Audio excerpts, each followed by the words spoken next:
I'm your host, Josie Van Dyke, and I am sitting next to a stunning, beautiful queen, SHAILEY COLLIER, everybody. Hi. Welcome to Weekly Trash. I cannot believe you're here. I actually drag you. Literally. Kicking and screaming. I'm like, SHAILEY, come on. And I think I here we DM'd are. you twice. Did you DM me twice? I think I might have. Maybe not. I don't know. But after I met you at the Hydro Drug dinner at SDK, yeah. I was like, okay, I met her. Now she won't think I'm a total freak if I DM her. No. And I'm like, hey, love you. Come on my podcast. That's like the scariest thing is like having to ask people. Really? It's not scary for me because I don't get scared and like embarrassed, but it's a little nerve-wracking to think like what they're thinking when they get the message. Like if they're like, oh, I would never do that. And I'm just like, oh, that was awkward that I even asked then. No. So when I asked you, I'm like, who knows how this will go? Maybe she'll be like totally down or she'll be super scared and won't want to do it. But I talked you into it. You did. And I am so excited. This is like my initiation into a podcast. Yes. Never before. And what's even more crazy is your lineup of things are things I've never talked about on social media. Really? Yeah. I'm excited. My heart pumped just saying that. But I'm excited. It's good. It'll be great. I'm excited. I always get people asking me like, how dare you ask these questions? I'm like, I always like give them a heads up before I ask. Which is so helpful. Like, yes, she did send me a list. She sent me a list. It helped my anxiety. Yes. Oh, 1,000%. I'm a type A person too. So I have to have everything outlined. So I like know what's happening before going into it. But I'm very excited to dumpster deep dive you. Yes. Because I've actually followed you on my personal account for probably 7 years. You're lying. I'm dead serious. Like when you first started dating Sammy, I think. That's wild. Like, maybe you guys were married. Yeah. How long have you been married? Since 2017.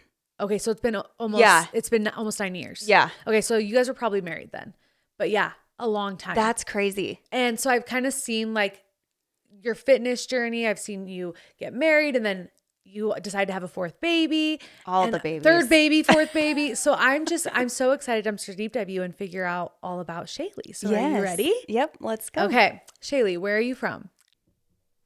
Sorry to interrupt, but today's episode is brought to you by Cozy Earth. Mother's Day is just around the corner, and I don't know about you, but when I think of my mom, I think of so much patience, love, resilience, and I'm curious what you think of when you think of the word mom. The truth is, motherhood looks different for everyone. Some of us were shaped by incredible moms, some of us are moms, and some carry the spirit of love and care deep within their hearts, even if their journey might have looked a little different. No matter how motherhood shows up in your life, one thing always is true: moms feel like home. And that's why I'm excited to tell you about Cozy Earth, because whether you're celebrating a mom, remembering one, longing to be one, or navigating motherhood in a way you've never expected, moms and mother figures in your life deserve the best. Cozy Earth makes the softest, most luxurious bedding and pajamas you can imagine, especially their bamboo pajamas. I'm obsessed with them. They're unbelievably soft, temperature regulating, which is great for me because I am a hot sleeper, and genuinely they feel like a warm hug. I wear mine every night, and let me tell you, they get better with every wash. And just in time for Mother's Day, Cozy Earth is doing something really special. This weekend only, from May 2nd to May 4th, all Weekly Trash listeners get an exclusive buy one, get one free deal on their bamboo pajamas. Just use code weeklytrashbogo at checkout. That's weeklytrashbogo at checkout. And trust me, she deserves this kind of comfort. Or hey, maybe you do too. That's cozyearth.com, code weeklytrashbogo at checkout. Thanks, Cozy Earth, for sponsoring today's episode. I'm from Bountiful, Utah. Utah girl. I am a Utah girly. Raised. I'm not a Utah girl. I'm a Utah girly. What is the same? Do you know what I'm talking about? Yeah. I'm like, what's the saying of it? Yeah, I know what you're talking about, though. I'm not the typical Utah girl. Yeah, you're not the average Utah girl, but you are a Utah girl. I really am.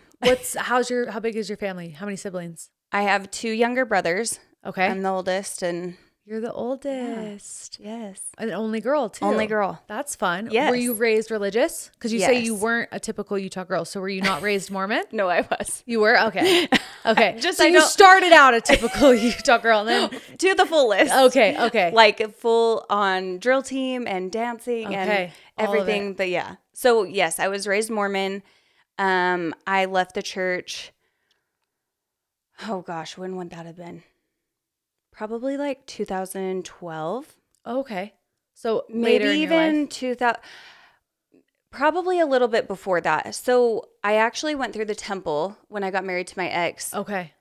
Like, we're kind of jumping Yeah, around. no, that's the thing with dumpster deep diving. Sometimes you got to come up for air and go to a different I'm like, spot. where are we going to start at? No, you have a lot. You have a lot to deep dive. There's a lot of things. Yeah. So I got pregnant before I got married. Yes. So we can get into that in a minute. Yes.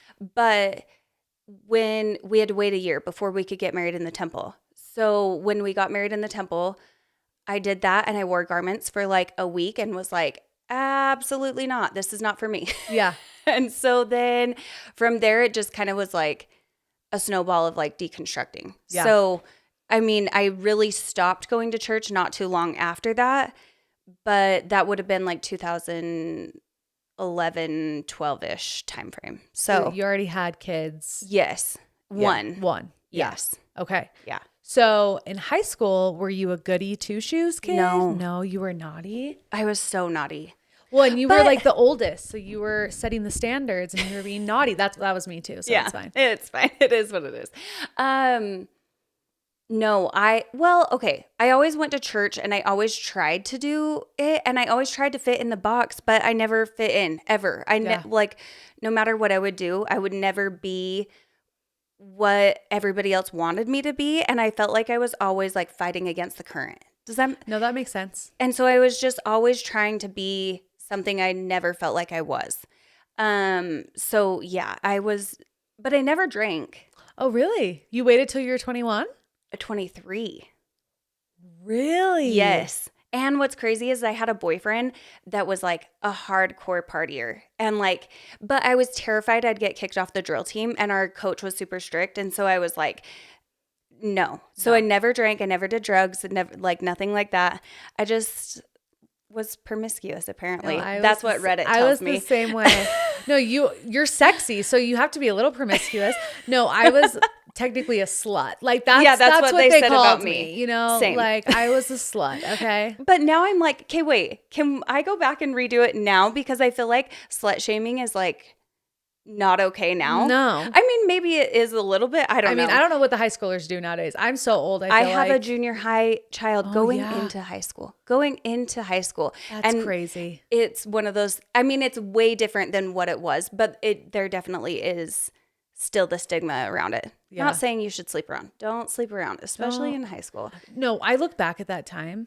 I only had one sexual partner in high school, but I'm like, what the was I doing? But really. What? And somebody said that I could, but I mean, nobody said I could. Yeah. But like what?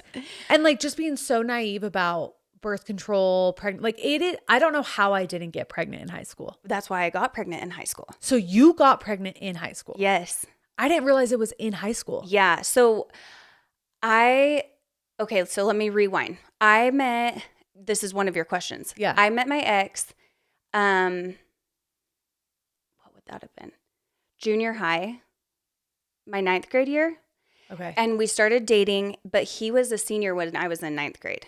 Oh, so there was a decent age gap at that time. Yes. Now it doesn't matter, but back then. But so then he left on his mission when I was a sophomore, and then I waited. I mean, I was still in high school. Yeah, you were 16. Well, and I was still dating other people. Yeah. I mean, at the beginning, I was supposed to be waiting for him, but then there was like some stuff that came out that I don't know. I don't know how much I want to tell you about. Yeah, about him and his stuff. Just like his stuff. You know what I mean? Yeah. But there's just some things that happened, and so I was just like, you know what? I should be dating other people. Yeah. I'm so young. This is not what it should be. Anyway, he comes home, and I got pregnant within 2 months of him coming home from his mission. No. The first time we had sex. The first time you had sex was 2 months post-mission. Yes. And got pregnant. You were a senior in high school. Yes. So he got home in February, I want to say. So right after that, like right around graduation time is when I got pregnant. And so then I hid my pregnancy for 8 months. Like what'd you do? Where'd you go? Well, no, like I literally, like I hid it from everybody but him and my best friend at the time. What about your parents? They had no idea. What? SHAILEY, I know. What? Where did you live? Where did you sleep? In my house. Okay. Okay. Do you have like an inverted belly when you're pregnant? Like, how did they not know? It was wild. So apparently my uterus is tilted backwards, but okay. I mean, I can get massive when I'm pregnant. Obviously, I definitely have. You've birthed 4 children. Yeah. That now. But so I only gained 17 pounds while I was pregnant with her. I think a lot of it was like. You were 18? I was 17. I mean, I had her when I was 18, Gotcha. but yes. I was teeny tiny at the time. I think I was stressed, so I probably wasn't holding on to weight the same way I normally would when I was pregnant. But and then what was the other thing I was going to say? Oh, I mean, I got pregnant in the spring, so it wasn't like I didn't start showing until like the fallish time. So then I started wearing hoodies and just would like not show anything. And my mom had an itch, like she'd be like, hey, do you need any tampons, or do you need this, or do you need, you know what I mean? Yeah. Just like questioning things. And I'd be like, no, I'm okay. I had some from last month, or I went and bought some, or just tried to like make it whatever. And how my parents found out was I had Googled on our family computer at the time, because this is way back in the 1900s. Yeah. Just kidding. No, Early literally. 2000s. Yeah. And I had Googled, can you take cough medicine while you're pregnant? I deleted it, but I didn't delete it from the deleted. They were looking on the computer, not for that information, for younger brother's information. Yes, I was going to say, that sounds like they were checking, see if there's porn sites were being looked at. Yeah. And my dad calls my mom and he's like, so are you pregnant? And she's like, no, why? And he's like, well, somebody's Googling if you can take cough medicine while they're pregnant. So my mom is legally blind, and she comes into my room and she's like, Shay, can you come take me to the grocery store? I just need to grab a couple things. And I'm like, sure. So we go get in the car and she's like, so we're going to go buy a pregnancy test, or you can tell me that you're pregnant. And I was like, I don't want to waste your money, so I'm pregnant. And she's like, do you know how far along you are? I'm like, no. So you didn't go to a doctor? No. The whole time. So my best friend worked at GNC. Who knew? So she would get me prenatals, but that was like literally her and my ex were the only people that knew the whole time. And was your ex like, maybe we should go see a doctor? Was he like, let's keep this hidden? Like, whose idea was it to keep it such a secret? His and mine. I don't know. I feel like it's hard to know because I was so young and it was so long ago. So from what I remember, it was like, we'd be like, oh, by the 4th of July, we're going to tell people. Or by... Because when was your due date? When did you have her? In January. Okay. So January 12th is her birthday. So it would be like we'd have milestones and we'd be like, we're going to tell her. And the one time he'd be like, oh, well, I'm not ready yet. And then the next time it'd be like, well, I'm not ready yet. And then the next time. So it was just kind of like a playoff of like, everybody wasn't ready. I mean, how could you be? Yeah, it's a big thing to share. But yeah, he was, I don't know. I feel like he was really scared to tell his family for sure. And I was too, but I think I was more so just like guiding off of him. Yeah. And so, yeah. So when he gets home, you went right back to dating, because you said you were kind of dating in high school. Yeah. So to get pregnant 2 months after and to have sex for the first time, I would assume you guys are like kind of like, oh yeah, we're kind of dating, or at least like kind of like each other. Well, so I had been with somebody else while he was gone. Okay. So when he came home, he was like, had started talking to me and whatnot. And I was like, I just need to be honest with you. I have slept with somebody else. I just want to let you know. And he was like, well, I don't feel like you're fully mine until. Oh, okay. Oh, so he was like, you need to have sex with me so I can like brand you. Like, you're mine. Okay. And so that's kind of where that came from. And it wasn't just like instantly like, oh, okay, well, let's just go sleep together. It was like, we were still trying to build off of what we had before. When you were 16, 15. Yeah. Yeah. 14. Oh my God.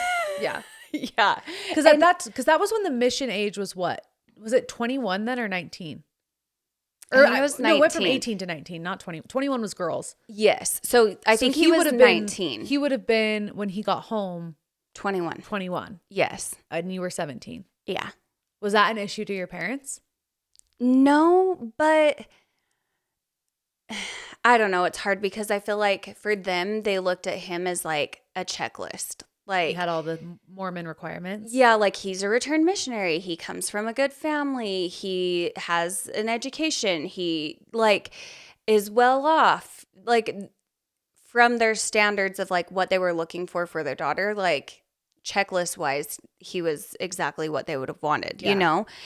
But it's crazy because like I look back at that for me of my daughter. Watch me kill somebody. No, literally. Like not even joke. It just is so wild to me because I would never ever let my daughter be in that position. But also in the same sentence, I don't feel like I would have even given my parents a choice or an option. Do you know what I mean? So it's you're going to do what you wanted to do.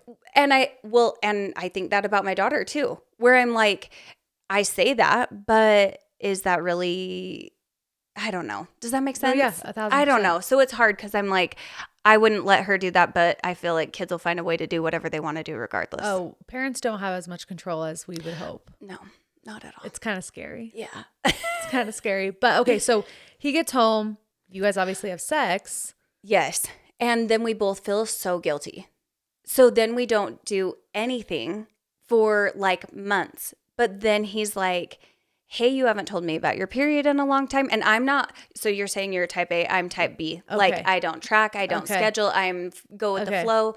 Whatever. And so he's like, bring it up. And the first like one or two times I was like, I don't know what you're talking about. Yeah. Like, I think I had it within the last 4 weeks. I don't really remember. That works. Yeah. Like it wasn't anything in my radar. And then finally he's like, I think you need to go take a pregnancy test. But you'd only had sex that one time. Yes. But I had no symptoms other than I was so bloody exhausted. Like so tired. And even my mom would be like, you're sleeping all the time. But I was on drill team. It was my senior year. So I'm like staying up late, hanging out with my friends, you know? So she's just kind of like chalking it up to that. And then the summer begins and she's like, okay, you're still just sleeping all the time. Like, are you okay? And I'm like, yeah, I'm fine. And at the time I did get a job and I started working quite a bit, and they were like weird hours and stuff. I was doing makeup for a photography company. Oh, okay. And so we'd go drive to high schools and do the whole drill team or cheer team's makeup. And then anyway, so it was hard. I mean, it wasn't hard for somebody who's not pregnant, but for somebody who's pregnant, that's exhausting. Yeah, that's a lot. But so then I finally took a pregnancy test, comes back positive, and that's kind of when the wishy-washy starts happening. So then my mom finds out. We go to the doctor. But wait, I have a question before you keep going. How did you tell him you were pregnant? And what was his first reaction? Oh, that is a good question. I don't even know if I remember. Because he wasn't with you when you took the test. Who was with you? Were you by yourself? I was by myself. Yeah. How did you feel when you saw that positive? I mean, I just was shocked, but I wasn't, because I felt like I knew. Yeah. You know what I mean? But it just was like a solidifying, like a confirmation of it. But I also feel like I don't remember a lot of stuff from my childhood. And I think that, and I mean, not saying that my childhood was traumatic or like that I can think of anything that is. Yeah. But I kind of feel like I blocked a lot of that time frame out of where I don't even, like how you're saying, how did you feel? Or like what, I don't even really remember. Yeah. But I mean, that was 16 years ago. Like that was a long time ago. Yeah. So around this time, 16 years ago. So I'm like, there's been a lot of other shit that's happened since literally. But was he terrified when he found out? Was he like, he was terrified. Like, what are we going to do? And I was like, I have no idea. Like, and it was just a lot of, I mean, honestly, we didn't really even talk about it a lot, I don't feel like, because it was just like, if we don't talk about it, then it's not as real. Obviously, you have a almost 16-year-old daughter. Yes. But at that time, did you ever have a thought of getting an abortion? No. That's what's even like, okay, so I never had a thought of an abortion, but also that wasn't something that was like discussed in my home either. He never said anything about that? No. So you both were like, we're keeping it. Well, we did go to a counselor once everybody had found out, and they were like, well, would you want, but I mean, also you got to realize at this time I'm 8 months pregnant. My due date is 6 weeks away. So an abortion's not really an option at that point. At that point, yes. It's adoption. But so they asked if we wanted to keep it, and we were like, yes. Like I couldn't imagine not. Yeah. I don't know, but it's crazy because now being older, I'm like, would that have given her a better life? Do you know what I mean? Like not saying that I have not done my absolute best. Like I've been trying, obviously, but I'm like, would that have been better for her to not go through now a divorce and trying to co-parent with him? You know what I mean? Yeah. But you never know. Well, I could safely say that like you're an amazing mom. Like I think she would also choose you over anyone. She says every day. So that's not even a question. Yes. But I just asked because I know for me, like not giving any sex education, feeling like I would feel like my life was over if I got pregnant. Yes. And I always look back and I'm like, if that would have happened to me, I don't know what I would have done. No. And it makes me sad because as a mother now, I'm like, I can't imagine my life without my children. But in that moment, what would that have been? What would that have felt like? What would I have done? Like, yes. And there's so many different variables that it could be. Totally. So I was just curious if that was something you had ever thought about. No.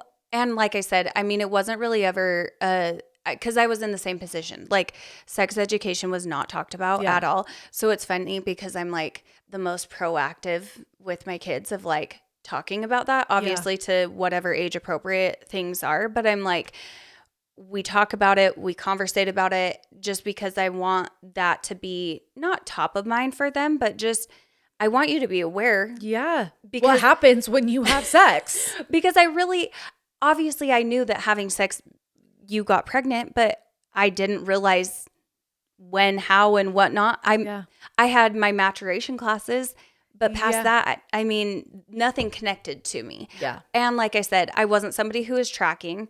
So I had no idea what that looked like before and after. We didn't have apps that told us. I didn't know what ovulation was until I got married. No. Like, I don't feel like I knew it until I started trying to have my second baby and being like, oh, this is when I would have got pregnant. Cool. Yeah. Got it. So, yeah, it definitely is way different, but I don't feel like abortion was even a conversation or even a thought because, I mean, I think that all kind of connects together with it. You know what I mean? So you go to the counseling and they ask if you want to put your baby up for adoption. Yes. And you guys both are like, we're going to keep it. At this point, are you thinking marriage? Are you thinking like, what's the game plan?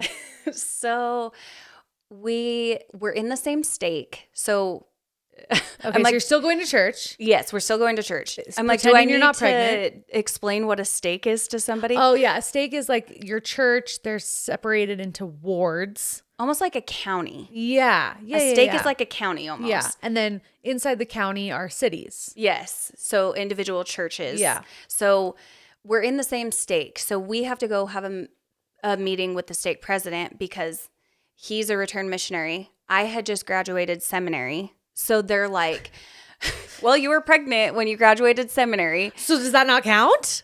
I mean, that's actually crazy. I know. He brought it up. He said something about it. Like, we're going to take away that certificate. And I was like, here you go. What? I mean, he didn't say that, but he was just like. Just so weird. He did bring it up. That's crazy. But he pretty much told us that our baby would be damned if we didn't bring the baby into the world without a mother and a father legally married. So. Okay. We got married 2 weeks after everybody found out that we were pregnant. 2 weeks after. Yeah, so I'm literally like 9 months pregnant. We're getting married. 9 months pregnant. And were you 18 yet or still 17? I was 18. 18, 9 months pregnant. And did you want to marry him before this? Yes, but I mean, I don't know if I would have if I hadn't have got pregnant. Gotcha. Does that make sense? Yeah. Like, the pregnancy is what kept you guys together. Would, yeah. For sure. And I think, I mean, okay, so let me rewind back to that summertime time period too. I had tried out for multiple dance teams. I'd tried out for the jazz at that time. While like you I were was pregnant? While I was pregnant, because I was trying to hide it from everybody.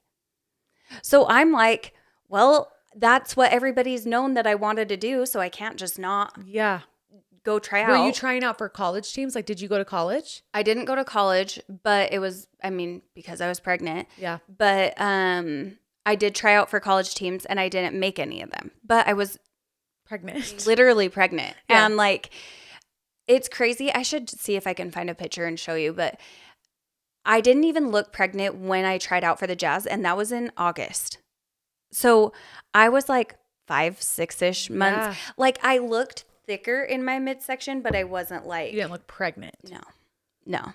Wow. So yes. So back to December-ish timeframe. So we get married and then we have a baby 2 weeks later. So really for like our parents, God bless them, they found out that we were pregnant, getting married and had a baby within like a 6-week span. And I'm assuming you probably didn't have like an actual wedding. No, it was just at his parents' house. So his parents' home is a Parade of Homes home. Okay. So it's gorgeous. And so it was just immediate family. And we did a small dinner and that's all that it was. So then when we got married in the temple, that's when we had like a wedding. And how old was your daughter at that point? 1.5. What? Because you had to wait the year. Yeah. So we moved in with each other and then had her. And it was just like, I mean, he still went to school and he went to work. So for him, like, life was pretty much normal, but then I was just a stay-at-home mom. But back to your question before, I always knew I wanted to be a mom. So it wasn't ever a question for me of like, would I keep her or not? Yeah. Do you know what I mean? Because no. it was just like, this is what I've always wanted. So I wouldn't. It's just coming sooner than I thought. 100%. Yeah. So it wasn't like I don't know. It wasn't hard for me to make that decision, I guess. Yeah. Yeah. So you're now a stay-at-home mom, 19 years old. He's in school. How were you guys making ends meet? Like, were you getting help from his family? Because like babies are expensive and school's expensive. And yeah. Were you working at the time? No. So I didn't work. His schooling was all covered because of grants, thankfully. Okay. So he went to school and we didn't have to pay for it. And he was going into like business and finance, and he was working at a bank. Okay. So it looked like it was a scholarship program type thing. I don't know. I don't know how it works. Weber State's amazing for new parents.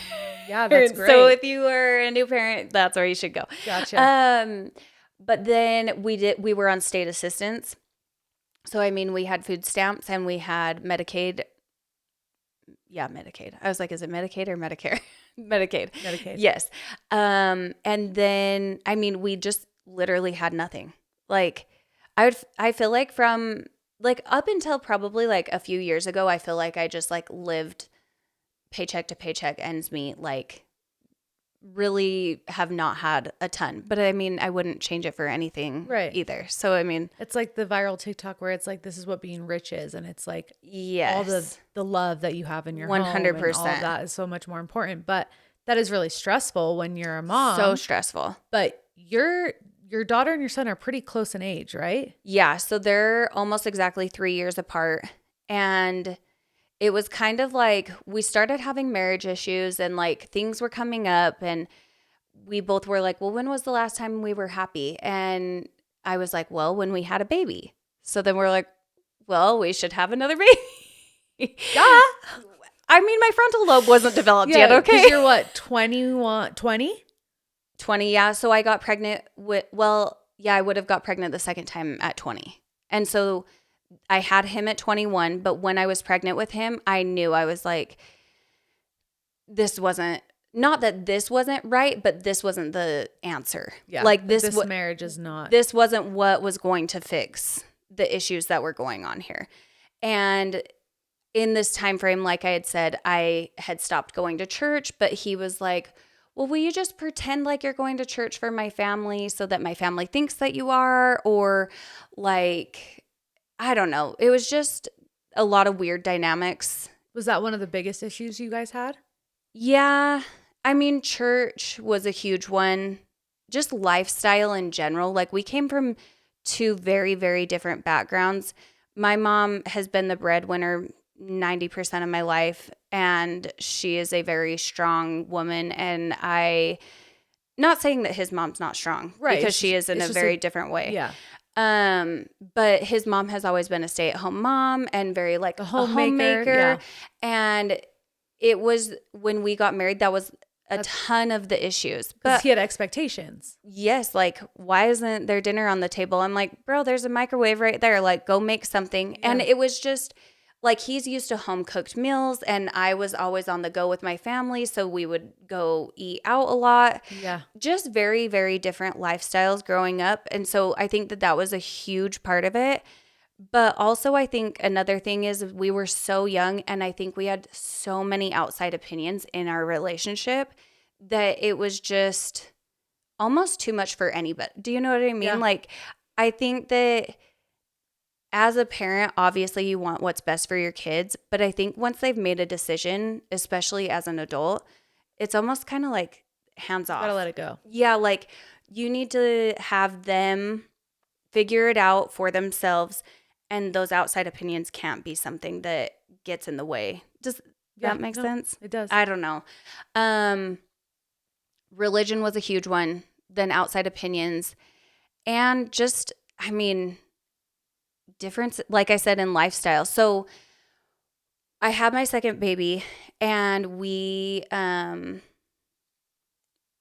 to think of time frames. We're not doing well. We had actually separated. And this is another one of your questions. We had separated, and I went to a bodybuilding competition with one of my friends. This is where I see Sammy. Okay. Sammy's working at a supplement booth, and I'm like, oh, Lord, bless everybody. Literally. That's man. Yes. And I turn into a 12-year-old girl because I haven't dated or like flirted or as an adult. And you're separated at this time. Yeah, so we're still living together, but we're separated. Like, he's staying upstairs, I'm staying downstairs. We're not together. How old is your son? He would have been a year. Okay. Year and a half-ish. And I turn into a 12-year-old girl and just want to walk by him. I don't say anything. I just stalk him pretty much. Yeah. So then I legitimately went and stalked him on Facebook. Didn't say anything, but just wanted to watch him. Because also, I'm still in the mindset of, I'm still married. Yeah. So there's still a lot that would need to happen before this. So I'm not going to say anything because I don't want to ruin whatever this could be or would be. So then in this time frame, this is all like within a month, I try out for the Jazz and I make the team. And had you been keeping up with your dance? Like, how are you able to... Because that's crazy. That's super impressive that you were able to get pregnant at 18 years old, have a baby at 19. Or no, you had your baby at 18. Yeah. And not be dancing, have another kid, and then try out for the Jazz and make it. Yeah. So in that time frame, I am still working out a ton. I did get my personal training license. I was doing some coaching at the gym. So, I mean, I was still physically active, but definitely not dancing. Yeah. I really feel like I got the homie hookup. Love and it. I mean this in like the nicest way. One of my best friends from growing up was on the team from the year before. Okay. And she definitely put in a good word for me. I don't know if that really is what it is, but I do feel like it probably helped. Yeah. But I mean, it wasn't like I was just rusty. Yeah. I feel like, you know what I mean? I mean, it comes back once you work on it, but it wasn't just like an instant thing. So I did for a little bit practice, but I mean, not like I should have. It was wild. So I make the team, and in this time frame, I'm also like, okay, I probably need a job if we're not going to be together. So I applied to work at Lululemon at the same time. I got the job for Lululemon and made the Jazz on the same day. Like, I made the team, and then I got a phone call from Lululemon telling me that I was hired. And so I'm like, okay, this is crazy. And I don't know why I didn't think like, okay, this is a sign that your life needs to change and you Yeah. should go a different way. We went to dinner that night and he was like, I think we should really try and work on this. Like maybe this is the dynamic we need for our relationship. Maybe this is like a change that we need. So like, let's just give it like 6 months and see if this is what we want. Like the dynamic in you sleep in separate beds? No, more so in like if me working is what's going to make our relationship feel better. Gotcha. Like if that is a balance or a shift or a change that will make it to where like this is something that could work. And so I'm start doing it and I'm working a ton. So I'm doing part-time at Lululemon and I'm doing jazz and it's very time consuming. Yeah. Like you have practice 2 times a week, but once the season begins, you have practice those 2 times a week and you can have 3 games a week and you are working most of them. And then you have appearances on top of that. So it was a lot of switching off and I was thriving because this is the first time in my life that I'm actually doing something for myself, Yeah. not for anybody else because I mean, in high school, I don't feel like you do anything for yourself in high school. You're still just like You're a robot. You're a sheep following Yes, the herd. What are we literally. doing? What are we eating? What are we? Just going. And so I'm like so happy, feeling really good.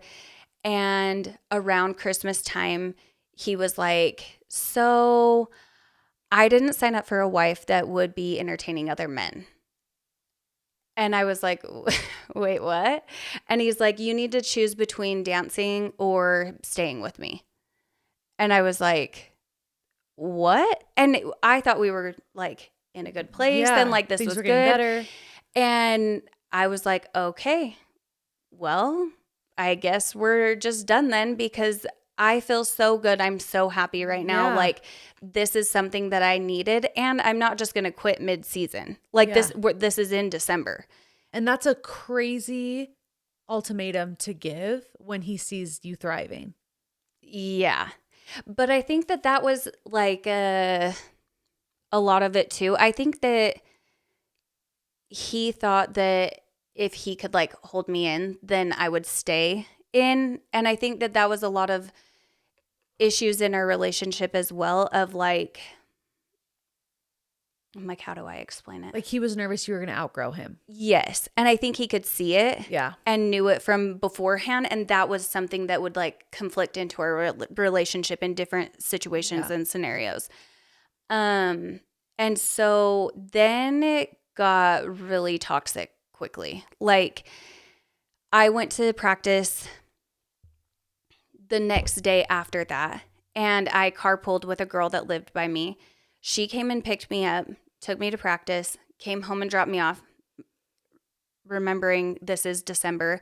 And I get home at like 10:30 at night at this point because between drive times and whatnot.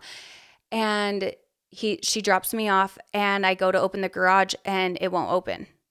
And I'm like, what in the world? So then I go to the front door and I'm like trying to unlock the door. The door won't unlock. So then I'm calling him. Hey, can you open the door? Nobody's answering. So I'm ringing the doorbell. Finally, it wakes up my daughter and she comes and opens the door. And she's like, Mom, what are you doing? I was outside for probably like 45 minutes. And she's what, 5? Yeah. I mean, 4 or 5. Yeah. And I'm like, oh, I just was locked out. I'm trying to get in. And I go in and he's just sitting there watching TV. Like nothing is going on. Like nothing. So then the next day after that, I go to the grocery store for our family. Like we still are coexisting together. Yeah. And I have a full grocery cart, 2 kids with me. I go up to go pay and I swipe my card and it declines. And I'm like, what the hell? I'm like, I know there's money in there. Yeah. So I call him and I'm like, hey, the card didn't work. I'm at the grocery store. And he's like, oh, I just don't trust you and your mental state right now. So anytime you want to spend money, you just need to let me know. And then I'll just put that money on the card and we'll go from there.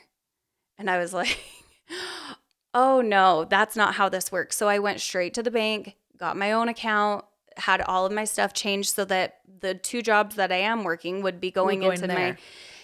And I went and found a low income apartment that day because I was like, I can't do I'm not this. living with this. Well, and I mean, there's a lot of different things in between that. I'm like, I don't know what I should tell you in all of this too. I went and asked my parents if I could stay with them. And they were like, well, here's our rules if you come back and live with us. Because let me add in, nobody wanted us to get divorced. Like everybody around us, I'm in this bubble of Mormonism to whatever extent, but also like small town thought process. Yeah. And my friends, like I had a friend who hadn't even had her first kiss yet. So, and this is like one of my closest friends.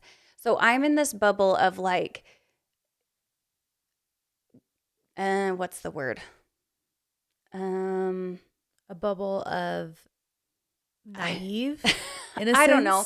Yes, but I mean also just like trying to control me. Yeah. And so I tell my parents, I'm like, can I come live with you? They have a list of rules for me that I need to follow if I was going to move in with them. And it was like, my curfew was 10 o'clock. I couldn't swear. I couldn't drink. I couldn't have sex. I couldn't like, and it was almost like the 10 Commandments. Like, Yeah, and like you're in high school again. yes. And I'm like, I am a mother who works.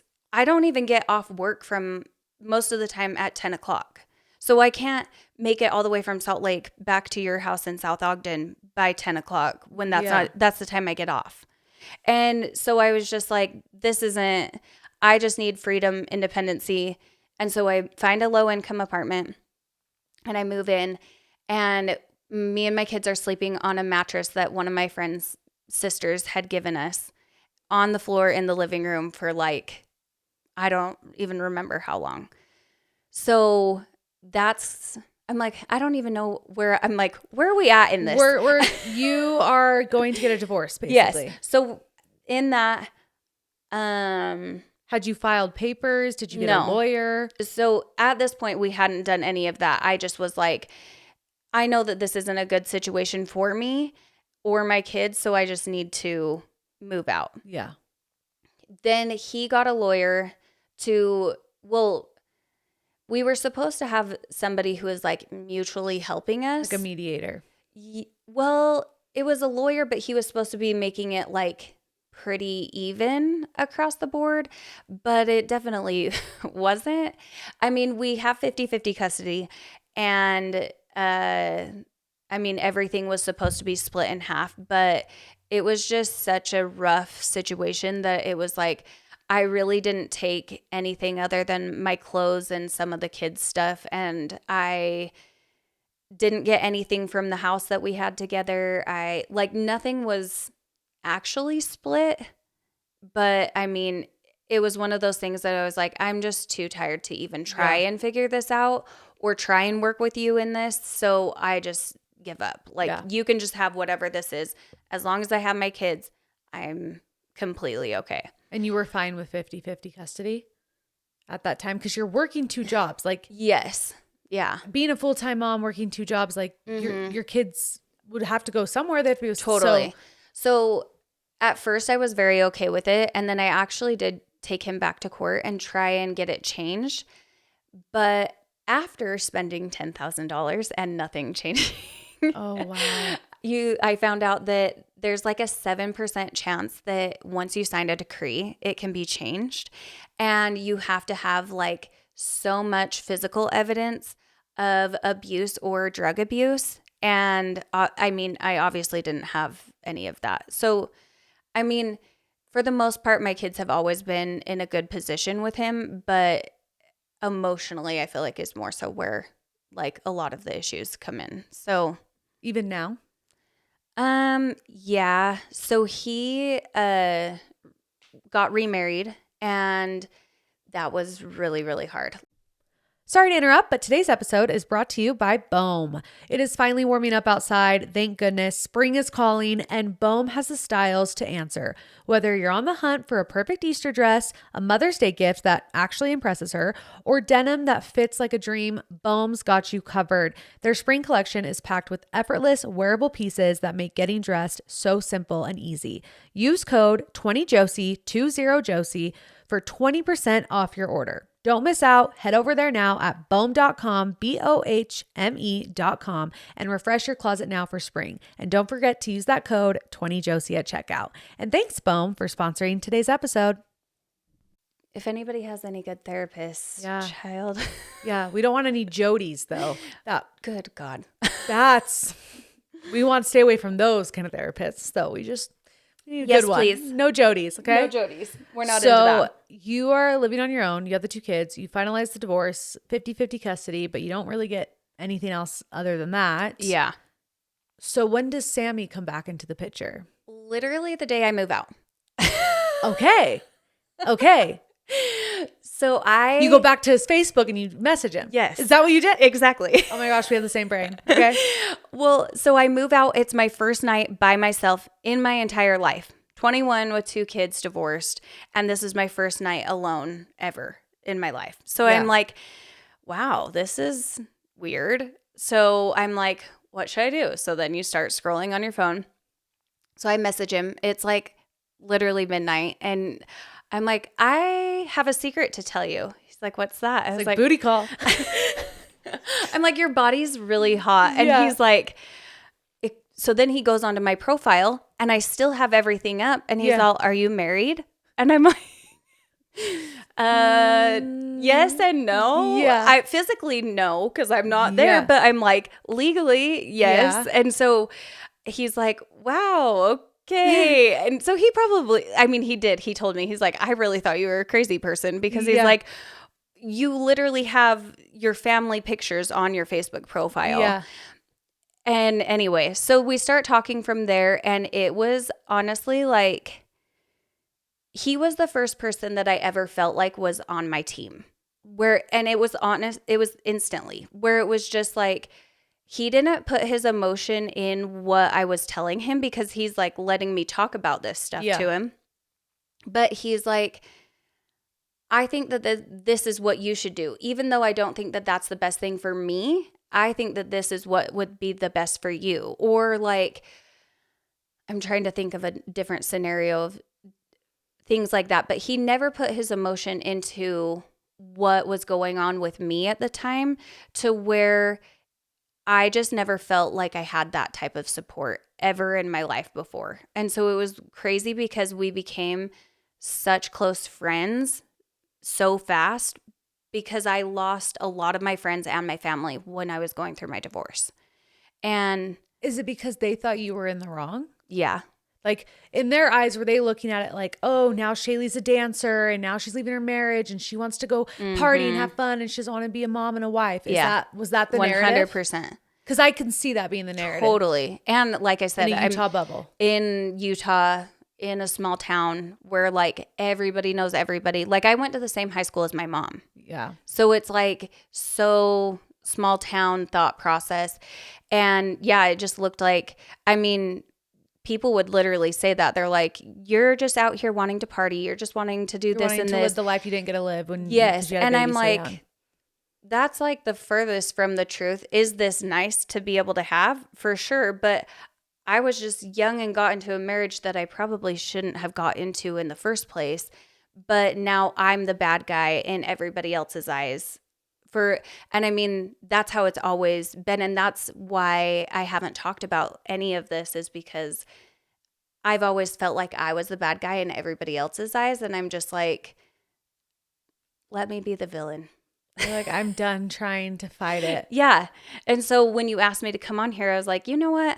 I think it's been long enough. Yeah. I've healed enough. I've gone over this enough. My kids have already heard the story. Yeah. So I'm like, it's not news to them. No. So I'm like, at this point, what does it matter? You know what I mean? And you're just telling your truth. My story. Yes. And I think that's another thing, is I've always tried to like protect everybody in the situation, because there's so many different dynamics to it. And I'm like, but that's not benefiting me. Like, who are you protecting? Yeah, At this you know point? what I mean? Yeah. And it's been so long that it's like, why? Yeah. But so yeah, So I'm sure they didn't like when you were dating Sammy then. Oh no. I'm sure they really didn't like that. No, and it was bad. Like, so my parents reached out to him and told him to stop dating me. His family had reached out to, like, it was bad. And on top of this, so we had signed papers, and I'm obviously starting to date Sammy, and he finds out, and it gets more toxic, like following me, like with my kids in the car at nighttime, seeing who was coming over. Like, he would have the kids in the car and watch my house while I'm at home with him. There was weird things. Yeah. Anyway, so one morning I wake up to a whole bunch of screenshots from different random people, and I'm like, what in the world is this? And they're like, did you see what your ex had done or something? And I'm like, what are you talking about? And I look at the screenshots, and it said, so-and-so has made an Instagram profile called Cheater Finder 801. And so he was going to try and like put me on blast for cheating on him, because I was still technically married at the time, because we were waiting the 90 days. So it wasn't over yet. So Okay. Like, dude, it's done. Like, she, even if it's not legally done, she's left the ship. Like, leave her alone. Yeah. Yeah. And so, bless Sammy's heart, because I'm like, I don't know how or why he stayed with me. I'm like, you're dating a single mom with 2 kids. I don't know what I did right to where we're still here, but I'm like, I don't feel like I would stay with somebody with all the crazy stuff that went on in that time frame. But yeah, so his parents his family had reached out to Sammy. My parents had said things like, if you stay together with SHAILEY, we'll never accept you or any family members that you have, like kids that you guys have together, because you're like, you need to let her and her ex figure their stuff out, and then you can come into the picture. And I mean, Sammy is like the most respectful, well-spoken person. It's one of those things where I lean on him so many times for it, kind of like we were saying before, being dyslexic. I'm like, I'm not the best with words. Yeah. That was off the pod, if you guys, we weren't actually talking about, we were talking about that before we came on the podcast. Yes. Yeah. And good conversations before we turn on the mics. It was great. Yeah. But he was just very respectful about it. And he's like, that's not up to you. That's up to her. Like, this is her decision. This doesn't have anything to do with you. And if you don't love our future family, if that's what this comes to, then that's really sad for you. That's something they have to live with. Yeah, like that's on you, kind of a thing. But what's even more funny is I really wasn't going into meeting Sammy as like me messaging him. I had no intentions of actually being with him. Like, I was like, oh, you'll be a hot boy toy for literally for the weekends that I don't have my kids. And I'm 21, divorced with 2 kids. Like, that's not even in my radar of what, I don't want to get married again. Yeah. I want to be the crazy cat lady with 2 kids. Yeah. Like, that feels good. Yeah. And like I said, everything just like progressed and worked out so seamlessly that I was just like, how could you not? Like, everything with us was always so calm and collected and like easy. Yes. And it was almost like literally every single other thing in our life around us was straight chaos. But every time we came together, it was just like peace. Yeah. Like it made sense. And so it's always, I mean, obviously we've had things that we've had to work out in our relationship. I think everybody does. But our relationship has always just been so easy. And that's been like the number one thing that I think has got me through all of this shit. Yeah. And I'm assuming your kids really liked Sammy. Loved him. Like, so they didn't meet him for 6 or so months before, because I was like, I don't want to introduce them to anybody that not that I didn't want to be with, but like that I didn't know you were going to be somebody that was just going to dip out on my whole life in general. Yeah. And so when they met him, it was the most wild thing how easy everybody connected. And then Cicely, that's my oldest, she was, I mean, it was probably like 6 months or so after they had met. I was upstairs getting ready or something, and she's downstairs watching TV with him. And she's like, so can I call you dad when we're at my mom's house? And he's like, yeah, why? Like, kind of like, where's this coming from? Because we're not even talking marriage at this point. Yeah. Like, nothing is really like in the motions yet, you know? And she's like, well, you're just like my dad at my mom's house. So I just want to be able to know if I can call you dad. And it, like, that's always how their relationship has been. It just has always been fluent and easy. Yeah. And I mean, even still, I lean on him so much for parenting. It's wild how one of my friends at one point had said he has like this chief-like energy. And that is so how he is. Like, it's almost like he just knows how to handle and maneuver situations. And I don't know how he does it, but I just let him lead and I will follow. You're like, this feels good. Okay. Yep. Yeah. So It's wild. You guys are obviously married. Yes. So when did you finally feel like, okay, let's make this official. I want to get married again. Let's be married again. Because that's a huge step when you just got divorced. And like you were For saying, sure. it was like not on the radar. So he actually didn't believe in marriage before me. Okay. So Did he believe in monogamy? Yes. Okay. Yeah.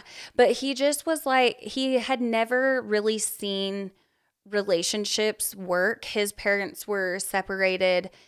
They tried to make things work to whatever extent, and then he had an ex that was really toxic and not a good situation. And like, I mean, he was a party boy, so he'd seen all of his friends like cheating on their wives, or just like, it was just always something. So he's like, why would I ever get married when this is all that I see?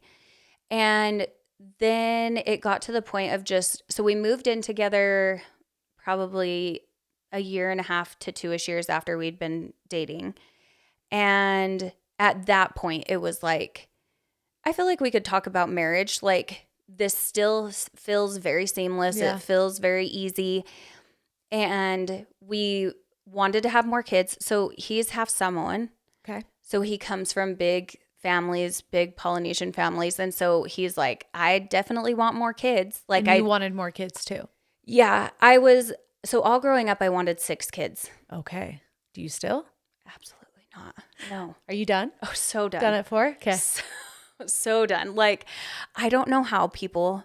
I know. I don't know. I mean, also, our economy it's hard, wild to where I think that might make it easier, but also emotionally and physically, there's absolutely no way. Yeah. Like, even if financially that was an option, I would be to physically be able to give each kid enough of you don't. And I don't think they can. No. And that's even me saying this with 2 kids that only live with me 50% of the time. Yeah. And I mean, does that make it harder or easier? I don't know. You know what I feel like it's kind of both. But so we got married. So we started dating in 2015 and then got married in 2017. So it wasn't like too long after, but it was one of those things where he's like, I'm in my early 30s and I on top of it, at this point, my kids are getting older. So I'm like, I don't want a huge age gap between sets of kids. So I'm like, we both just felt like it was time. And so I mean, there wasn't like a ton of big decisions on it or anything like that. And we went and got married in California on the beach with just our parents, and it was easy. And then we did a family moon at Disneyland. Are you a Disney adult? I really am. But remember, I told you. I know you did. You're like, it's exhausting, but it's worth it. I hate Disney. I hate it, but I love it. It's one of those things where like the chaos and just like seeing everybody happy. Like, it's the happiest place on earth because everyone's happy to be there. And it's like, even though it's exhausting and draining, it's like people are spending their hard-earned money 100% to be there. And it's so magical. Like, I cry every single time I go to Disney. Really? Watching my kids, like watching that magic in them is the cutest thing ever. I will always cry watching it. I just love it. But I will say, I told you that I was going to Disney World. Yeah. I am how'd that not a go? Disney World girly. You're Disneyland. Disneyland for sure. Disney World's too much. That is way too much. Between the time change and like how, absolutely not. I am a Disneyland girly. Okay. So all right. We got there's that. We got that cleared up. Yes. Okay.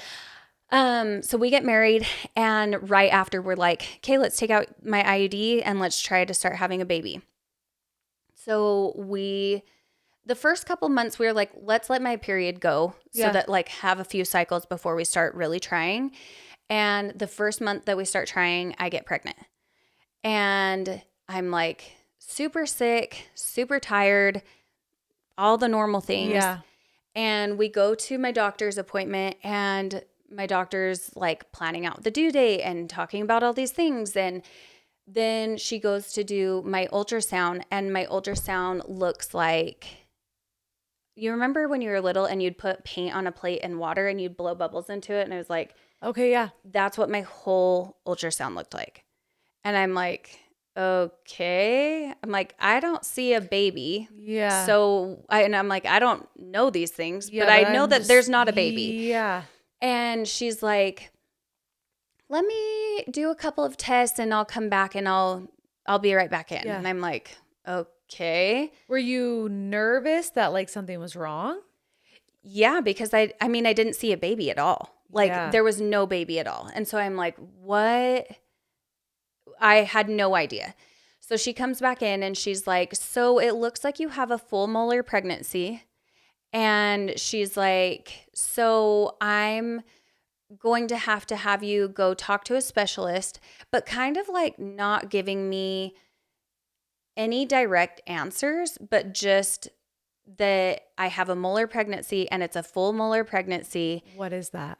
So it's pretty much where your egg has no genetics in it. So the sperm fertilizes it and it's only dad's genetics.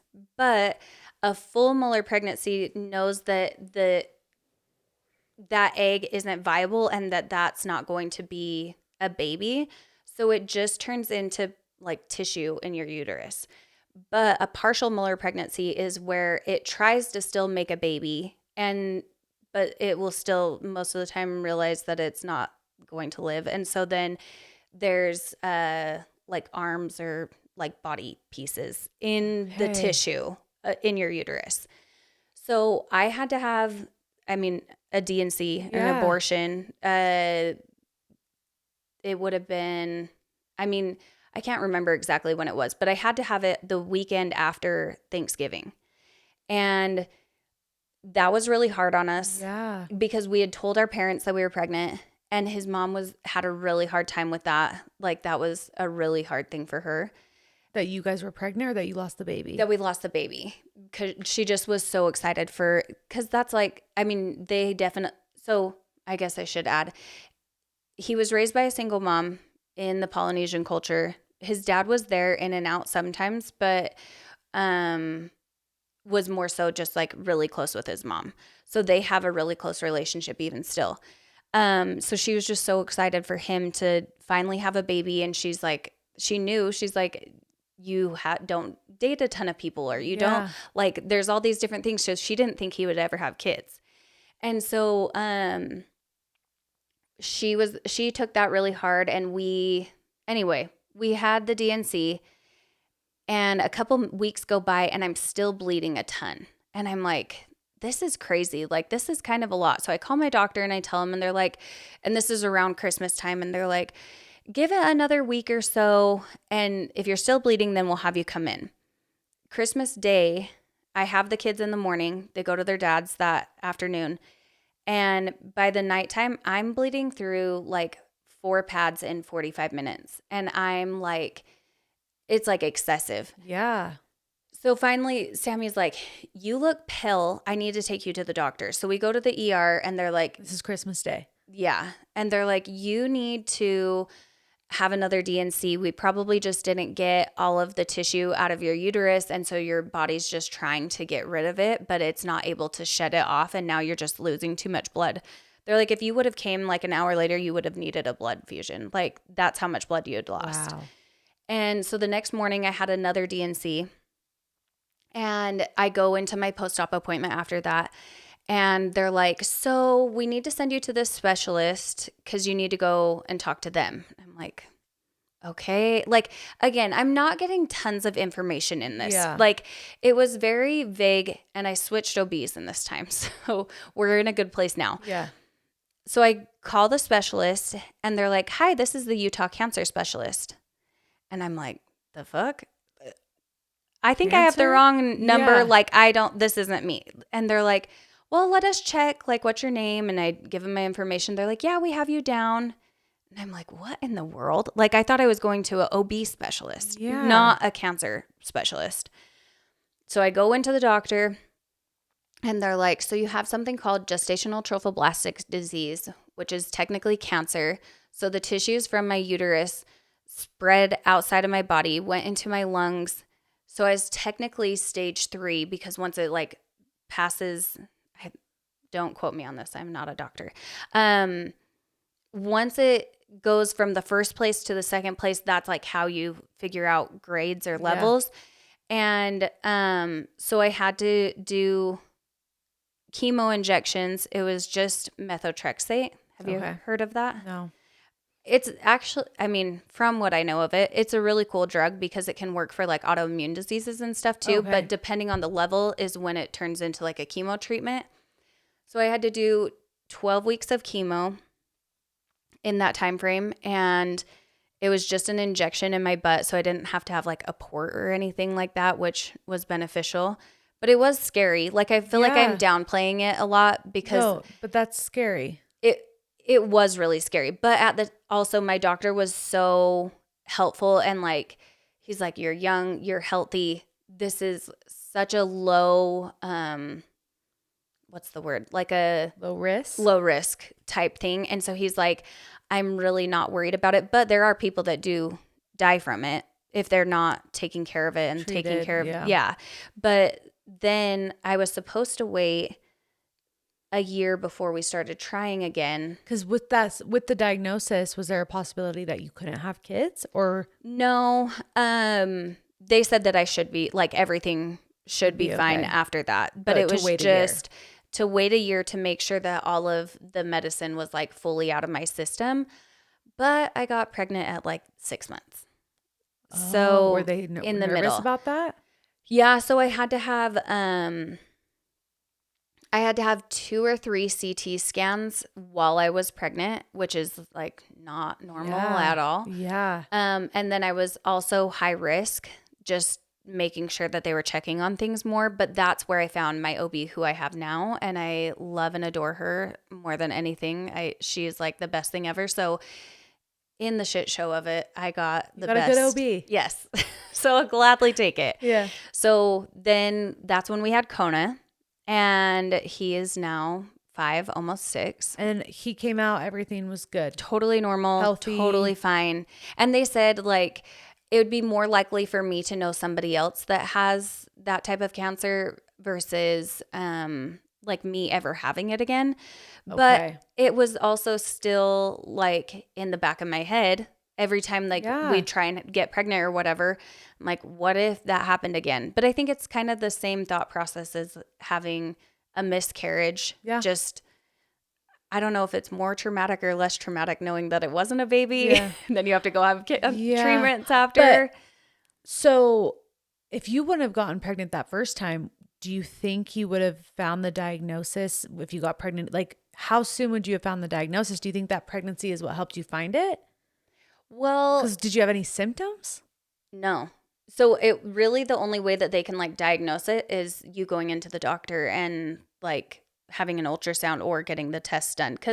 So your HCG levels are like crazy high. So it looks like you're having twins almost because they're so high. And then that's what they're doing with the chemo treatments is trying to kill off that and bring your HCG levels down. So even after I had the 2 DNCs, my body still thought I was pregnant because my HCG levels were just still so ridiculously high. But if I wouldn't have got pregnant that time, it probably wouldn't have ever happened because that egg would have just sloughed off. So it was just like bad luck, like luck of the draw type thing. That's crazy. So crazy. But you're good now. You haven't had any No. issues since. No. Because you just had your fourth. Yes. And was that planned? Yes. Yes. Yeah. I mean, it's crazy. I'm like, how in the world do I have 4 whole humans? But yes, I just had my fourth. She was planned, and she is like the perfect caboose to our family. Like, she is so freaking cute. I just can't even handle. Because, yeah, the age gap between her and your little boy is like 5.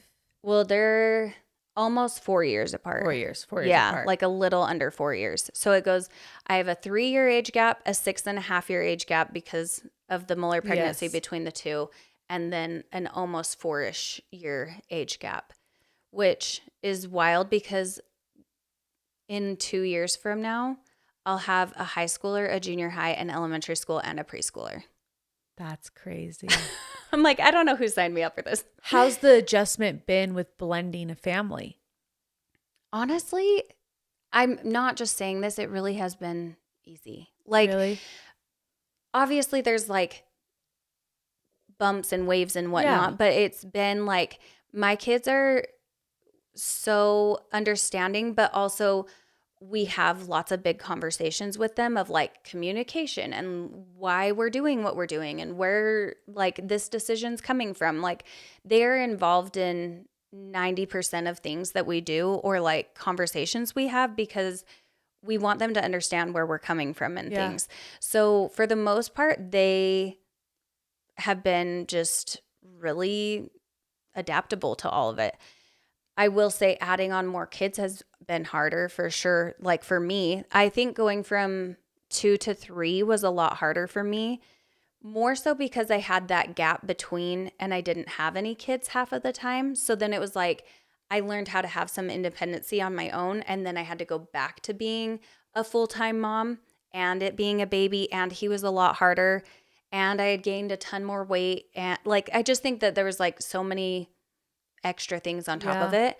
But yeah, it's freaking wild. Right. You have 4 children.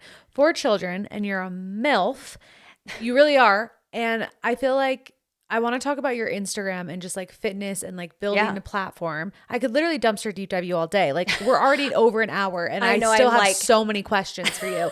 But we're gonna pivot. Yes, you're good. And talk about your career, because obviously you make money through social media. That is a business for you. Yes. When did that start? Well, so I've modeled somewhat my whole life. So I felt like if I started posting more on social media, then I would get more modeling jobs. But then I feel like it kind of just innately turned into social media. Yeah. Content creation. But I would say I didn't start taking it seriously until probably, I don't know, I guess around the time frame that Sammy and I started dating, but it wasn't even serious at that point either, because it was just, that's when we started getting a lot of traction on things, because it was like, this black man is taking care of these 2 white kids, and like, what is this dynamic? Like, it was so wild for people to see that, apparently. I don't know. And also, I think Sammy is just Sammy. He is Sammy. He's got muscles. So I think even if that dynamic was, I think it would be a thing like, oh, totally, SHAILEY's dating this guy. Yes. Like, he looks like he's from the Amazons. Like, literally. He can cut down a tree with his hand. Yes. Like, I think that probably had a big factor in it too. Totally, for sure. And I think, I mean, I don't know. There's a lot of interesting dynamics in it. So that's when we started getting a lot of traction, when things started going like viral and stuff like that. And so I was like, well, I've seen other girls make crazy money from this, especially in Utah. Yeah. And so I was like, let's just see what happens. Like, because what was Sammy doing for work at the time? He was the vice president of a supplement company. Okay. So he was in social media to whatever extent, but just not in the same way. He was just promoting the products that he was selling. But we just started posting our stuff, and it just kind of snowballed. Yeah. But then in 2019, when I had Kona, I was like, I don't want to work anymore. like a job. I had been working like very part-time at a plastic surgeon's office at the front desk. Okay. And so I was like, I just need to be at home. We don't want to figure out babysitting. I've been kind of doing this, so let's just see what happens. And you still have your job, so worst comes to worst, we have backup. So I started doing online personal training and somewhat of influencing, not a ton, but some. And within 6 months of that happening, Sammy's boss had said that he wasn't able to pay him anymore. So then Sammy became fully self-employed. Yeah. We had a baby and both became self-employed in the same year. And in the same year, COVID also happened. Oh, wow. So it was crazy. And it's just crazy how everything has always just worked out. But that's kind of what pushed us into it. We were like, well, I mean, we don't really have any other options and we want to be at home with our kids. So let's just make this work. So we both just started pushing out content and doing as much as we could and reaching out to brands and trying to build. TikTok was a huge benefit at the time because we started in like 2019-ish. And then, I mean, when COVID happened, everybody jumped on TikTok. Yeah. So that was very beneficial. And then, that's our full-time job now. Like that's what we do full-time. We are starting. So rewind back into that time frame. In 2019, we did try to start like our own online training that was not like one-on-ones. Yeah. It was like a more broad type thing. And we were going to do supplements. And we actually did do supplements for a little while, but it was on a very low scale. And we had filmed all of this content in a gym and literally we're launching this a week before COVID started. And all of it was gym content. We did no at home, nothing. No. And we're launching the supplements in the same week as well. So we're like, well, I guess let's push the supplements, but both of them kind of just like dwindled out and it over the years just kind of hasn't been working out, more so manufacturing wise and just trying to figure it out and trying to juggle kids and trying to juggle content creation. It's just been too much, but we are redoing our supplements and I'm very excited about it. That's huge. It's so big. Like we're so excited about it and it should be really good. And we're way more involved this time than we were last time. Yeah. And I mean, I don't know. I'm like, I don't know how much I really technically can say, but it should be really big. And hopefully we're launched and going by the summertime. So that's amazing. That's exciting. Another thing for us. So that's super exciting. Yeah, we're excited. Well, and that's impressive that you've been able to, I mean, it sounds like you've had quite the jobs. Like you were a jazz dancer, you worked at Lululemon, plastic surgeon. I'm like, I've done all of it. You've done it all. And to like be able to make this your job where you can be a stay-at-home mom is just such a blessing and amazing. And it really is. That's amazing. Yeah. And the fact that Sammy is able to be home too. Yeah. Like that we're both able. It was a big adjustment back in like 2019, like I was saying, because we were both home all the time and there was like no outside anything. But now being like 5 years down the line of it, I couldn't imagine not having him home all the time. Like it was hard, but now it's like almost like codependency. Yeah, it's like, wait, I need you around. I wouldn't know what to do, but it's such a blessing because it's like he's able to be at everything. We don't have to like figure out scheduling or you know what I mean? Yeah. I don't know. No, for sure. It really is such a huge blessing. It's definitely has its hard times, but I will take it for what it is. Because you guys really are with each other all the time. You work together. You make content together. 24/7. But I feel like your content really does go viral a lot just because you guys are both just like such stunning humans. Oh, thank you. Do you get like any like weirdos in your DMs like trying to like be in a throuple with you guys? Oh my gosh, yes. Because I would believe it. It's like the most wild thing because actually I have a funny story. What? I want to be in a throuple. No, just kidding. Let me in. Me and my husband actually were swingers. No. Why not? you posted a link one time for this. I think this was before I started Weekly Trash. And you were like joking that it was like an OnlyFans account for you and your husband. And I clicked that link. You're like, I'm trying. I was like, wait, did they really? And then it wasn't it. And you were like, oh, so many people clicked this link. Like, that's so crazy. That was like my highest link click of all time. Oh, I bet. Like, have you guys ever even thought like maybe? Yes. Yeah. Of OnlyFans? Yeah. Yes. So we actually had a meeting with this guy one time. And he was like, you guys would do so well. And I'm just like, I don't know about all this. And he's like, but once you open this door, like you can't close it. Can't really take it back. And I was like, I don't know. So, but both of us are like, for as promiscuous as Sammy and I are on social media. Yeah, you guys are sexy. We are literally the most like vanilla people. Okay. I'm shocked by that, honestly. Like, so I don't even know. I'm like, how much, Sammy, like, are you to be mad? Like our sex position, we have the 3 same sex positions all the time. Like, but really, and it's just like, he couldn't even imagine adding in another and neither could I. Do you know what I mean? Yeah. Like, it's just, we are very okay with being in a monogamous relationship and it just being the two of us and it just being what it is. And so it's funny because we do get quite the interesting DMs and he gets a lot more than I do, justifiably. And whatever. Okay.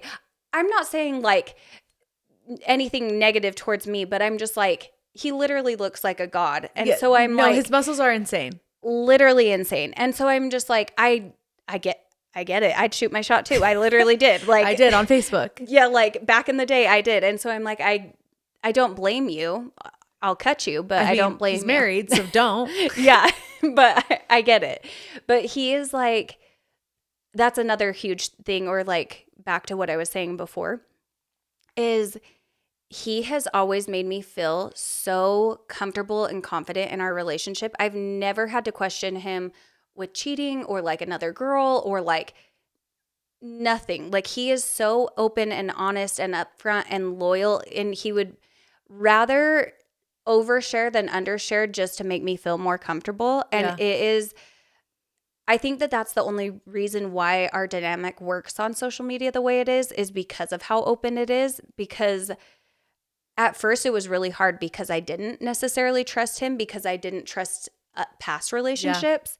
So there was a lot of times of like, I need your social media accounts. Like, I need to be logged in so I can see what these girls are saying. But then like, as time has gone on and whatnot, I'm like, please try and come at him. I would love for you. He's mine. We want to see what you guys say. Yeah. Yeah. No, that's probably a good time scrolling through, seeing all the great. crazies. And pictures that we get, or he gets, girls will send like the most wild videos, pictures, like whole things. And like, there's no conversation before. And that's so crazy because like, I'm sitting here like, that's so fun. But I honestly think that would like really be hard for me. Really? To know my husband was getting those videos. Oh, I mean, okay, I guess I should say, like I said, at the beginning, it was really hard. Like, and it was, like I said, I was like, I want to be logged into your stuff so that I can see what they're saying. But as time has gone on, I'm like, you've got this. You're like desensitized to it. 100%. And so, I mean, it's the good and the bad of social what the media job is, but it's like, it's crazy. And he's not even that type of person either. Like, he doesn't ask me for pictures. He doesn't like that. He's so just like old school, like R&B, like to the fullest of like, he just wants to make love and it to be the one person. And it's the cutest thing. He is like a lover boy to the fullest. And so when girls send stuff, he's like, does your mom know that you send stuff like that? That's wild. Like, and it is just so far out there for him to think that that's normal. Do you know what I mean? No, I get it. I don't know. It's just, and he's so, for as much as I'm telling you that he's so aware and like connected and like makes so much sense, when it comes to women, like there will be women that are like full blown flirting with him. And he's like, that girl was so nice. And I'm like, honey, she wanted to sleep with you. That's why. She wanted to fuck you. Literally. And he's just like, no. I'm like, Yes, Yeah. literally. And he's like, she's like 70. I'm like, I know. She has fantasies too, okay? 70-year-olds have fantasies too. Yes. I'm dead. Okay, so should we plan an OnlyFans or not? Like, No. we're never going to see you on there? I don't think so. Don't think so. No. There's good money, okay? I'm just saying. I know. And that's what's so like tempting to me. I see these girls and I'm just like, how? That's Because honestly, stupid money. I mean, depending on how much you wanted to share, like you could just post like what you post on Instagram, but I post it know. on OnlyFans. I know. Like it wouldn't even have to be anything, and then just like stop posting on Instagram so that way they have to join OnlyFans if they want to see it. I mean, we could. I don't know. But if there's that like feeling in the back of your head, like, oh, one day my kids will see or find access to Totally. this, and that's scary. That's total. Like that's I feel like one of the number one things, as well as I'm talking about how like vanilla Sammy is. I am also like that. Like even people will be like, "Can I pay for feet pictures?" And I'm like, at first I'm like, "Hell yeah!" And then I'm like, "No, what are you gonna do with it? Like what?" Yeah. I don't. So I No, feel it's like, creepy. do you know what I mean? And No, so it's creepy. I'm like that. Like I would never have an OnlyFans, but I'm over here being like, you should have an OnlyFans. But I'm the same way as you. When I see other people, I'm like, you should definitely You do should that. totally Could do you that. imagine Yeah. the money you'd make? No, exactly. But I could never. But I'm sitting here like, you guys are hot. Like, why not? You got approached by somebody. I mean, I know it was wild, but yeah, they were talking about the money that they make. But what's even more funny is they were a couple, and she was on it separately, and now they're not together. okay. Like, but I think that it just opens up not just like the door for your being exposed. yes, but I think that it literally opens the door for so many different things to come in, like not just professionally. It ruins marriages. It ruins a lot of things. Yeah, and I think that I don't know. If social media wasn't our job, we probably would be like the people that never posted. Really, you think so? Yeah, like I love what we do, and I'm so glad that we are, like I said, able to do what we do. But knowing what I know now, I don't think that I would choose this. I don't know what I would choose, but I'm like, I want to just make millions and millions of dollars and then just dip out and nobody ever see me ever again. That's the biggest flex when you can that's the goal. Get rid of your social media. 100%.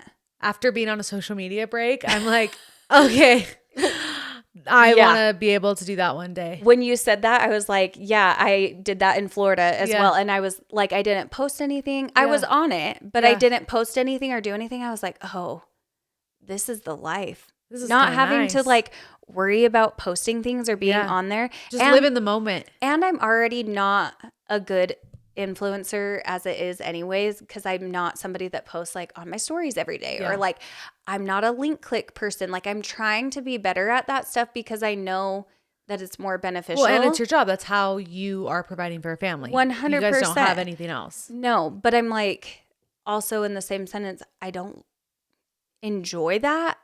I don't know. I would just. It's hard. It is. It's such a hard balance and dynamic. And I feel like, yes, it's first world problems. So I'm like, don't feel too bad for me. Yeah. Don't feel bad for her, guys. Don't feel bad for her. No. Okay. Well, thanks for letting me dumpster deep dive you. That was amazing, but we're still not done. We're still not done. Sorry. Because you need to pick TRASHTOPICAN. There's only one left. Oh. So I need to refill it. But I mean, I really could dumpster Do you know deep what dive it you forever. is? I don't. Last text message you sent. Oh. Well, okay. Well, it can't be your husband and it can't be me. I was like, well, you already know the last text message I sent. I actually think.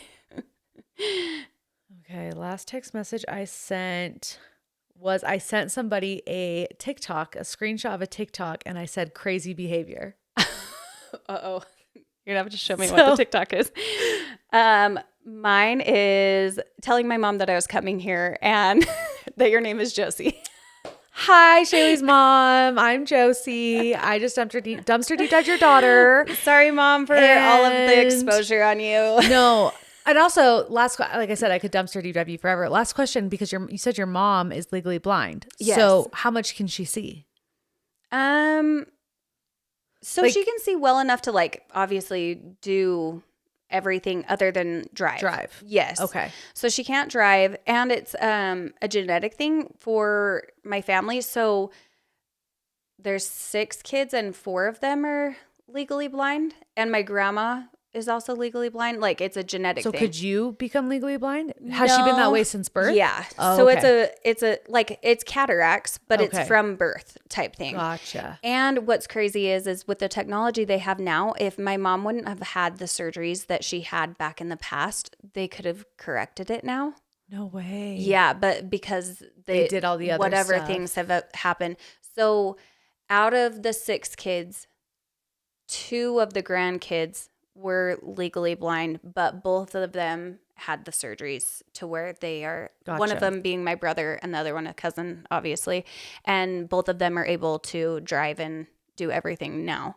So, Interesting. but yeah, it's crazy because like I said, my mom was is still the breadwinner. What does she do? So she fills vending machines.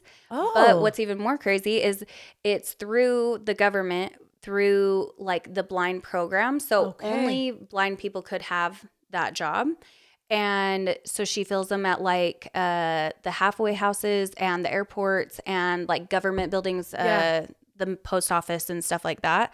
But yeah, she is just a badass. Sorry, love Mom, I it. swore. But Mommy, you're a badass. I know. Well, you're a badass, Shaylee. And Thank thank you you. so much for coming here and letting me force you into this chair No. to dumpster deep dive you. willingly I came. Your story is inspiring and amazing. And I hope one day that you like do like a book or something. Oh my gosh. I always said that my life should be a movie when I was younger. And now I'm like, ugh. Well, I'm going to end this now. We're Yes. an hour and a half in. You're the best. You're amazing. Sorry. No, I told you I'm a yapper. I love yappers. It's so much better to have a yapper than someone For where I sure. feel like I'm pulling information from. Totally. Like the guest interviews where they're over an hour, that's when you know that it was like good. It was good. It was good. It Hopefully. was really good. So thank you so much for Yes, coming. thank you for having And me. I hope you guys have the best week ever. And don't forget to take out your trash. Bye. Bye.